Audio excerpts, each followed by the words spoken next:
Welcome to a new video. As you guys can see behind me, this is not my normal setup. So the next couple of videos that you guys see are going to be what you see behind me.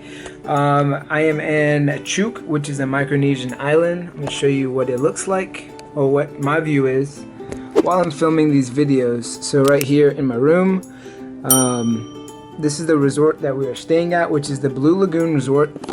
And I think we might just make a video about this trip, but this video here is not going to be about the trip itself. So what I'm doing right now is I am digging into the comment sections of the previous YouTube videos. I realize it's been a while since I have came out with one on the MEPS topic.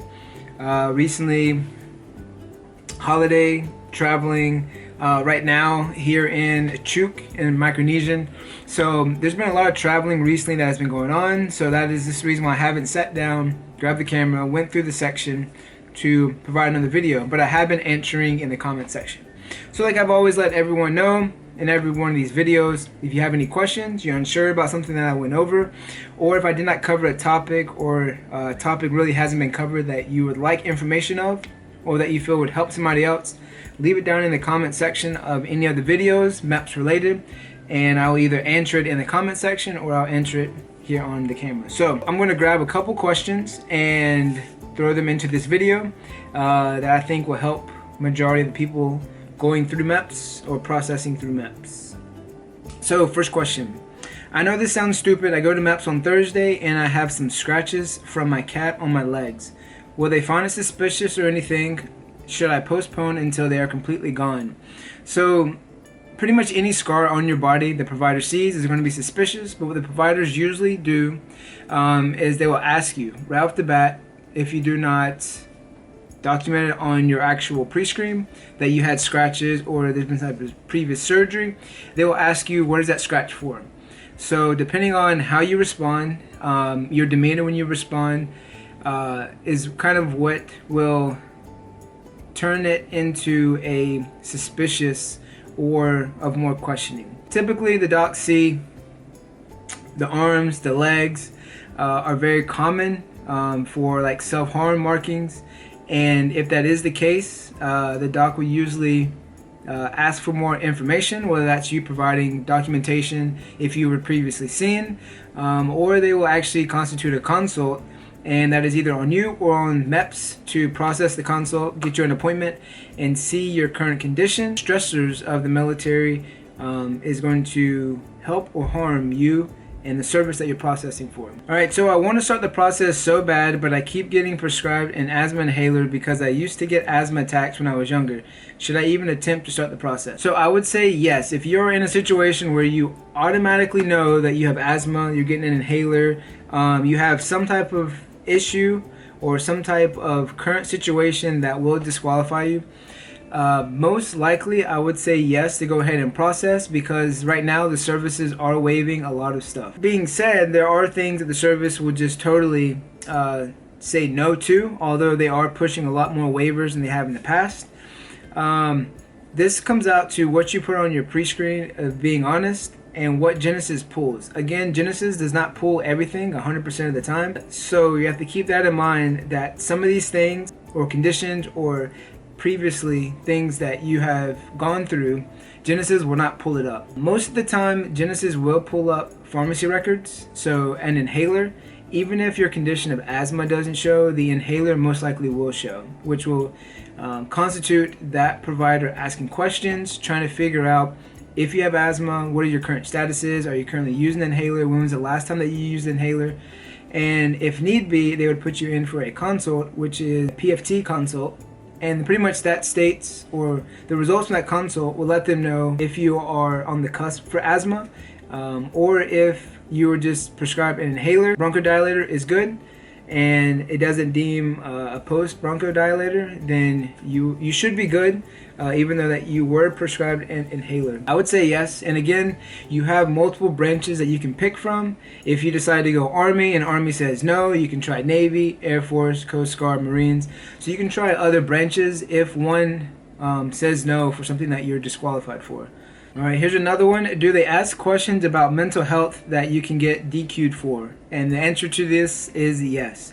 So it's the providers that are asking the questions, and it's pretty much typical mental health questions. And again, this is to make sure that you're in a good state of mind, that you're good physically to provide for the services. So the problem right now is we're letting people into the service, and we have let people into the service that weren't quite ready for the stressors, the fast pace, and all of that. And now that is now starting to affect the service members that have gone in, and it is affecting the service.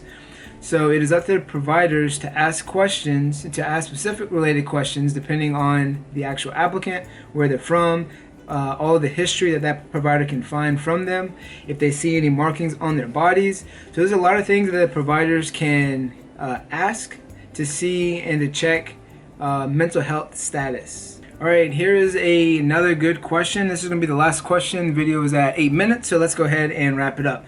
So, hey man, I collapsed dehydration at MEPS and immediately got my process stopped. After that, a bunch of doctors' notes, sent everything in, and currently I'm waiting for a medical waiver. I'm supposed to hear something sometime early February, and I'm wondering what my odds are of getting approved.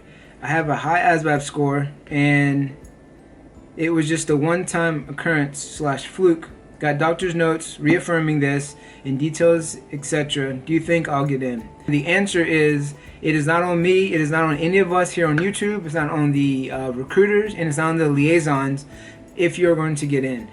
Once we submit, or once a waiver is submitted to the service, it is up to the waiver authorities, which are higher up providers, and then underneath those providers are people that are authorized to sign for a provider depending on the conditions. So everybody at the MEPS level, we do not have, or your local MEPS level, we do not have permission to say yes, you're going to be approved. The odds of you are 10 out of 10, because it can change day to day. It can change depending on what the service needs. And once it is submitted to the waiver authority, it is up to them to evaluate your records, to evaluate exactly what your recruiter sends in to your liaison and what that package looks like once the waiver authority reviews it. So that being said, when things happen at MEPS, you get your blood drawn, you pass out. You're very overwhelmed, you're very stressed, you're tired. You can pass out. It happens. Doesn't happen a lot, but we do see it happening a good bit. Applicants do pass out all the time. So the reason why your process stops, which it's supposed to stop by regulation, is because now you have some type of medical issue that's currently going on. So the reason why your process stops is so that you can stop exactly where you're at, go get seen by your doctor, and make sure that everything is good for you to continue processing. Once that is good, just like you had to do, you send in those documents, your doctor stating, hey, everything's good, he was just dehydrated, feeling lightheaded because he saw needles, because he saw blood, whatever the reason could have been. And your chance of coming back after that are very high. Once you get cleared by your doctors and you still need to finish your medical process, then typically we'll just reschedule you, and then you'll pick up your physical where you're at, and pretty much your pulleys. So that's where we see if you're qualified for each section that the doctor's supposed to check. That's just left open, and whatever else that you need to complete will get completed when you return. With you just having a one-time fluke, and if no other medical conditions were found or that deem any type of red flag for your collapsing, then you should be okay. So if you are, that was 13 days ago, let us know in the comment section if everything was good, how you turned out. But that's going to end it for this video here. Answered a few questions, and I'm going to answer some more questions while I'm still here. And then just keep putting out some videos that are going to be some topics I think can help people. So if this video gave you any type of help or any type of information, make sure you give it a thumbs up so it pushes it out to other people that are looking to go to MEPS or have already gone to MEPS that have the same questions. Leave some comments down below of some topics or videos that you'd like to see. And I'll catch all of you guys in the next video. Peace.